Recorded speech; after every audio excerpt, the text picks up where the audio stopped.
तुळजाभवानी मंदिरात कार्यकर्ते आणि सुरक्षा रक्षकांमध्ये मोठा वाद झाल्याचं दिसतंय। मंदिरात जाण्यासाठी कार्यकर्ते आणि पदाधिकाऱ्यांची गर्दी जमलेली होती। यासाठी भाविकांची जी रांग होती ती थांबवली गेल्यानं ही गर्दी आणखी वाढल्याचं पाहायला मिळालं। आमदार जितेंद्र आव्हाड यांनी या सगळ्याची पाहणी देखील केली। तुळजाभवानी मंदिराच्या परिसरामध्ये कार्यकर्ते आणि सुरक्षा रक्षकांची मोठी बाचाबाची झाली असं पाहायला मिळालं।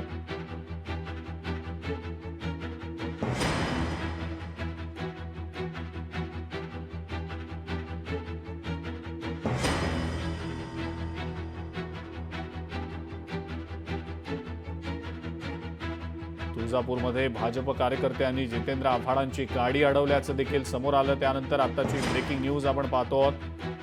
भाजप कार्यकर्त्यांनी आव्हाडांची गाडी अडवली आणि त्यानंतर आव्हाडांचे कार्यकर्ते आणि भाजप कार्यकर्ते यांच्यामध्ये बाचाबाची झाली, मोठा राडा झाल्याचं पाहायला मिळालं। आव्हाडांचे कार्यकर्ते आणि भाजपचे कार्यकर्ते आमने सामने आलेले होते। तुळजाभवानी मंदिर परिसरामध्ये मोठा गोंधळ झाल्याचं दृश्य पाहायला मिळालं। काकासाहेब कांबळे आपले प्रतिनिधी या संदर्भातली अधिक माहिती आपल्याला देत आहेत। काकासाहेब, नेमका वाद कोणत्या गोष्टीमुळे झाला? आव्हाडांच्या समोर भाजप कार्यकर्त्यांकडनं घोषणाबाजी देखील करण्यात आल्याचं समजलेलं होतं। नेमका काय प्रकार घडला? अजिंक्य, महाराष्ट्राची कुलस्वामिनी आई तुळजाभवानीच्या मंदिर परिसरातील शिखर पाडण्याचा जो वाद चालू आहे त्यावरून आज सकाळपासूनच जितेंद्र आव्हाड हे आक्रमक झाले होते आणि त्यांनी आज तुळजाभवानीचं दर्शन घेत प्रत्येक गाभाऱ्यात घुसून तुळजाभवानीचं दर्शन घेतलं आणि प्रत्येक गोष्टीच्या बारीक सारीक गोष्टीची पाहणी करून कुठल्याही परिस्थितीत हा गाभारा पाडू देणार नाही आणि तुम्हाला जो काय विकास करायचा असेल तो बहुतालच्या मंदिर परिसराचा करा, मात्र तुळजाभवानीच्या पुरातन मंदिराला हात लावू देणार नाही अशी भूमिका आता जितेंद्र आव्हाडांनी घेतली आणि यांचा विरोध करण्यासाठी भाजप कार्यकर्त्यांनी त्यांच्या गाडीसमोर पडून गाडी अडवण्याचा प्रयत्न केला, मात्र पोलिसांच्या सतर्क ह्याच्यामुळे मोठा अनर्थ होता इथे टाळलेला आहे।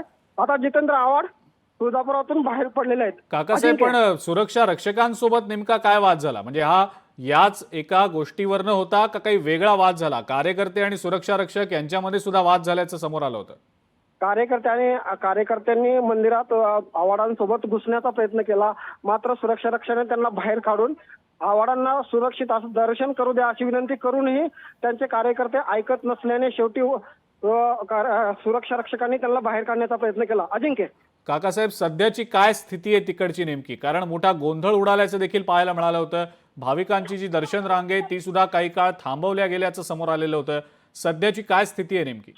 नक्की अजिंक्य, गेली 11 ऑगस्ट पर्यंत हा गाभाऱ्याचे मुख्य दर्शने बंद होतं, मुख दर्शने भाविकांसाठी चालू होतं आणि आज अचानक जितेंद्र आव्हाड यांनी मंदिराची पाहणी करण्यासाठी आल्यानंतर भाविकांचं दर्शन थांबवण्यात आलं होतं आणि डायरेक्ट जितेंद्र आव्हाड हे मंदिराच्या गाभाऱ्यात घुसले।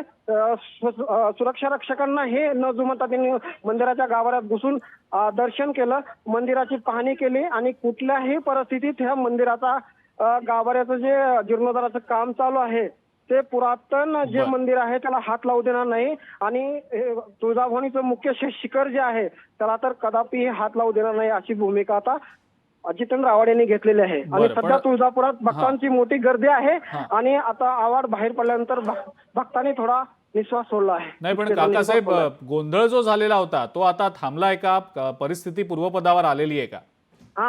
आव्हाडांची गाडी जशी बाहेर पडेल तसे गोंधळाची परिस्थिती निवळलेली आहे आणि पोलिसांनी हस्तक्षेप करताच आव्हाडाची गाडी बाहेर काढून दिल्यानं भक्तांमध्ये आता थोडासा आणि सुटकेचा निश्वास सोडला आणि आता परिस्थिती निवळलेली आहे, गोंधळाची परिस्थिती आता टळलेली आहे। अजिंक्य, ठीक आहे काकासाहेब, धन्यवाद। आपण जी सविस्तर माहिती दिलीत त्याबद्दल। जितेंद्र आव्हाड यांची गाडी जी होती त्या गाडी समोर भाजपच्या कार्यकर्त्यांनी ठिय्या देखील दिल्याचं समोर आलेलं होतं। भाजप कार्यकर्ते आणि आव्हाडांचे कार्यकर्ते आमने सामने आलेले होते। भाजप कार्यकर्त्यांनी आव्हाडांची गाडी अडवली देखील।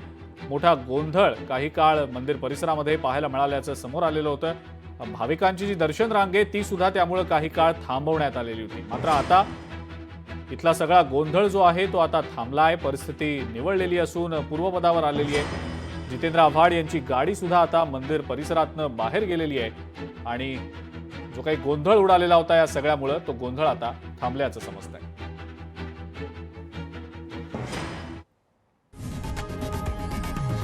लोकशाही मराठी ऐका, पहा, जागरूक रहा.